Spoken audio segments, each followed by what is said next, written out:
This Air America Fidelity camera up out of our Pike Pass Skycam network. Lots of sunshine. It's warm at 78 degrees. Got a south wind at 22 miles an hour. Wind gust at 31. The dew point's at 70. So we do have a heat index. It's not a huge difference at this point, but it will be as we get into later on in the afternoon. So temperatures right now in the low to mid 80s across the north. Lots of upper 70s, low 80s across the far south, and kind of the same thing off to the east. But dew points are in the low 70s across much of the state right now. Here's the thing. We actually do have a cold front in the far northwest, so behind it, it's more of a north wind between about 15 to 25. Out ahead of it, it's a south wind, anywhere between about 20 to as much as around 45 miles an hour. So over the next few days, it's certainly going to be warm and muggy, but that wind's not going to provide a whole lot of relief. So actually, over the next couple of days, we're going to stay right around that miserable category. We're really not going to get too far away from that over the next several days. It does look like by the time we get into early next week, we could get a little bit of break from that humidity. So we just have to take those necessary heat precautions over the next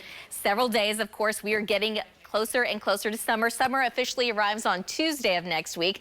Stay hydrated, take lots of breaks, and spend plenty of time indoors. So the big picture right now showing, of course, where that cold front is. But again, this cold front, it's not going to slice the whole state. It's actually going to stay in the north and west, but it could be just enough to trigger a few isolated showers later today in parts of the state. But for the most part, we're going to be pretty dry. In fact, the heat dome is not going to go anywhere anytime soon. We're going to be in what is called the ring of fire. So there will be chances of rain and storms, but it's basically going to be all just kind of around us on the periphery of where this ridge of high pressure is. Any big storm system is actually going to stay well to the north. So today looking for a high of about 93 degrees. Behind that cold front, not as hot, but still warm.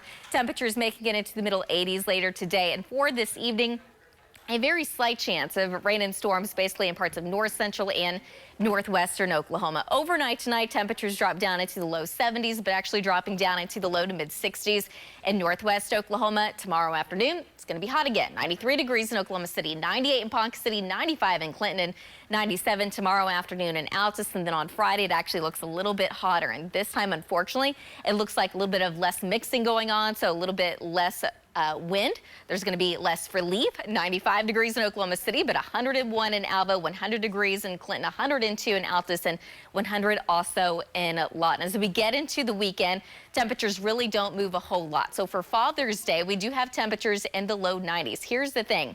We have a very slight chance of seeing some isolated showers and storms during the day, but right now it's only about a 10% chance. So I do expect most of the afternoon, most of the state will be completely dry. We're really not expecting a whole lot of change as we get into next week. On Tuesday, that's the day that summer officially arrives, but does it even really matter at this point? It already feels so much like summer. It looks like summer, and temperatures will be staying in the mid 90s over the next several days. We'll be right back.